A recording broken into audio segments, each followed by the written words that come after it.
Hello everyone. आज हम अपना लास्ट टॉपिक चैप्टर एंजाइम का कवर करने जा रहे हैं which is classification of enzyme. बहुत ही सिंपल और छोटा सा टॉपिक है ये। सो एंजाइम को क्लासिफाइड किया गया है या तो on the basis of type of reactions जो वो परफॉर्म कर रहे हो, एक जो रिएक्शंस परफॉर्म कर रहे हैं उस बुनियाद पर, और on the basis of substrate eight which they act, मतलब एक रिएक्शंस की बुनियाद पर कर रहे हैं कि कौन सा रिएक्शन वो परफॉर्म कर रहे हैं और दूसरा किस सबस्ट्रेट पर वो एक्ट कर रहे हैं। उसी हिसाब से एंजाइम्स की क्लासिफिकेशन की गई है।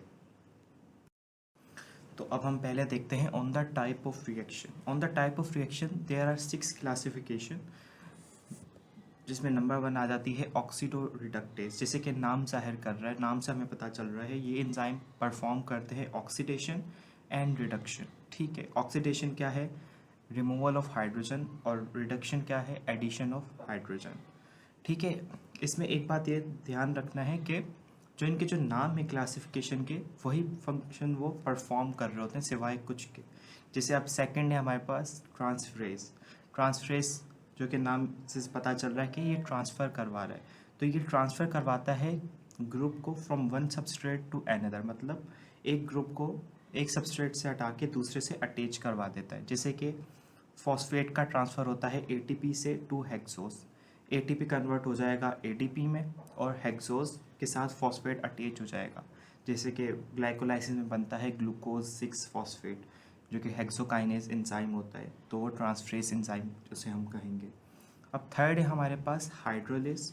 अब हाइड्रोलेज एंजाइम्स क्या होते हैं? These are digestive enzymes. Hydro denote कर रहा है हाइड्रोलाइसिस। हाइड्रोलाइसिस क्या था कि breakage of bonds by the addition of water. तो ये हाइड्रोलाइसिस को परफॉर्म कर रहे हैं और ओलिगोमर्स को मोनोमर्स में कन्वर्ट कर देते हैं। तो ये बहुत ही सिंपल है, नाम से पता चल रहा है कि हाइड्रोलेस मतलब हाइड्रोलाइसिस के थ्रू ये बॉन्ड्स को ब्रेक कर रहे हैं। अब हमारे पास फोर्थ है विच इज़ लाइस। अब लाइस ऐसे एंजाइम्स होते हैं जो कि ब्रेक करते हैं कोवलेंट बॉन्ड्स को, लेकिन विदाउट हाइड्रोलाइसिस। जैसे कि हाइड्रोलेस क्या करवा रहे थे? हाइड्रोलाइसिस के थ्रू ब्रेक कर रहे थे हमारे बॉन्ड्स को, लेकिन जो लाइस होते हैं उनका एक बहुत ही इंपॉर्टेंट डिफरेंस आ गया। ठीक है, कि लाइस क्या करते हैं? Without hydrolysis they break down the specific covalent bonds. ये बहुत ही इंपॉर्टेंट बात है जो कि इसे डिफ्रेंशिएट कर रही है विद हाइड्रोलेस। तो ये आपको याद करनी है। ठीक है, और एग्जाम में अक्सर ये क्लासिफिकेशन पूछी जा सकती है एमडी केट में। ठीक है, अब एक फिफ्थ है हमारा आइसोमेरेज। अब आइसोमर, ठीक है, ये कैटेलाइज करते हैं रिएक्शन से जिनसे आइसोमर्स बनते हैं। दे कैटेलाइज इंट्रा मॉलिक्यूलर, मतलब मॉलिक्यूल के अंदर ही arrangement of atoms in the molecule to form isomer. ठीक है, लाइक ग्लूकोज 6 फॉस्फेट कन्वर्ट हो जाता है फ्रक्टोज 6 फॉस्फेट। दोनों क्या एक दूसरे के आइसोमर है, मतलब सेम मॉलिक्यूलर फॉर्मूला है बट डिफरेंट स्ट्रक्चरल फॉर्मूला है। ठीक है, अब लास्ट जो हमारे पास है वो है लाइगेज।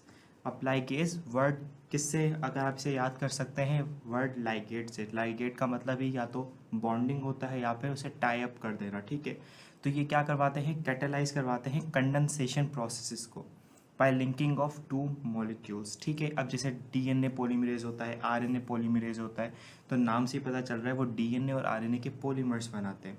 अब जो एमडीकेट में जिस तरह के बीसीक्यूज आते हैं उसमें जो ज़्यादा कन्फ्यूजन किस में होती है? लाइगेस में और लाइस में।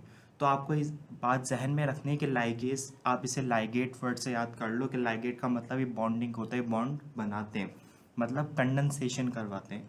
और जबकि जो लाइस और हाइड्रोलेस, इनका जो डिफरेंस है आपको याद रखना है कि हाइड्रोलेस हाइड्रोलाइसिस करवाते हैं और जबकि लाइस विदाउट हाइड्रोलाइसिस ब्रेक करते हैं कोवलेंट बॉन्ड्स को, जो कि एक बहुत ही इंपॉर्टेंट का फंक्शन है, वो आपको याद करना है। ठीक है, तो यहाँ हमारी ये क्लासिफिकेशन होती है complete on the type of reaction. 6 classification है। ठीक है, अब नेक्स्ट क्लासिफिकेशन है बेस्ड अपॉन सबस्ट्रेट, कि सबस्ट्रेट कौन सा है। ठीक है, जिसमें आ जाता है प्रोटीएज। अब प्रोटीएज पी फॉर प्रोटीन ऐसे याद कर सकते हैं। ये क्या प्रोटीन के ऊपर एक्ट करते हैं और उन्हें स्मॉलर पेप्टाइड्स में और पेप्टोन्स में कन्वर्ट कर देते हैं। इसकी एग्जांपल आ जाती है ट्रिप्सिन और पेप्सिन। ठीक है, अब नेक्स्ट हमारे पास है लाइपेज। अब एल फॉर लिपिड्स। ठीक है, लिपिड्स पर एक्ट करते हैं और इन्हें फैटी एसिड्स में कन्वर्ट कर देते हैं और ग्लिसरॉल में। अब इसकी एग्जांपल आ जाती है पैनक्रियाटिक लाइपेज। अब नेक्स्ट हमारे पास है कार्बोहाइड्रेट्स, जो कि एक्ट करते हैं, ब्रेक डाउन करवा रहे हैं कार्बोहाइड्रेट्स का। अब जैसे पहला इसमें लिखा हुआ है कि इसकी और क्लासिफिकेशन आती है अमाइलेज। अमाइलेज वर्ड है तो ये एक्ट करता है अमाइलोज पर। अमाइलोज हमने पढ़ा था जो स्ट्रेट चेन स्टार्च होती है, उसे कन्वर्ट कर देता है माल्टोज में, ठीक है। अब इसी तरह से सेलुलेज है तो वो डाइजेस्ट कर लेगा सेलुलोज को। माल्टेज एंजाइम होगा, वो माल्टोज को डाइजेस्ट करके उसे 2 ग्लूकोज में तोड़ देगा। माल्टेज क्या एक डाइसेक्राइड है, तो माल्टोज क्या है एक डाइसेक्राइड है, जो कि ग्लूकोज का ही डाइसेक्राइड होता है, ठीक है। इसी तरह से सक्रेज, सक्रेज किस पर एक्ट करेगा, सक्रोज पर, और सक्रोज किसकी बनी हुई होती है, ग्लूकोज और फ्रक्टोज, तो वो उन्हीं में ही कन्वर्ट कर देगा, ठीक है। अब लैक्टेज है तो वो लैक्टेज एंजाइम किस पर एक्ट करेगा, लैक्टोज पर, और उसे कन्वर्ट कर देगा ग्लूकोज और गैलेक्टोज पर। अब आपको ये लाजमी याद रखना है कि अक्सर इस तरह से आ जाता है कि माल्टेज किस पे एक्ट करता है, माल्टोज पर, ठीक है। माल्टोज पर एक्ट करेगा तो क्या मिलेंगे हमें, 2 ग्लूकोज मिलेंगे। जबकि सक्रेज किस पर एक्ट करता है, सक्रोज पर, तो हमें उससे क्या मिलेगा, ग्लूकोज और फ्रक्टोज 2 मिल जाएंगे। और लैक्टेज लैक्टोज पर करेगा, ठीक है। अब फोर्थ जो कि क्लासिफिकेशन है सबस्ट्रेट की, वो है न्यूक्लियस, ठीक है। ये इन्वॉल्व होते हैं in the break down of DNA and RNA, मतलब कि ये न्यूक्लिक एसिड की ब्रेक डाउन में इन्वॉल्व होते हैं, जिनकी एग्जांपल्स आ जाती है आरएनएज, डीएनएज और एटीपीएज, ठीक है। तो ये आरएनए को ब्रेक करेगा, ये डीएनए को, और ये एटीपी को। तो यहाँ हमारा आज का लेक्चर होता है कंप्लीट, और ये चैप्टर एंजाइम हमारा कंप्लीट हो चुका है। इंशाल्लाह हम नेक्स्ट लेक्चर स्टार्ट करेंगे विच इज़ सेल।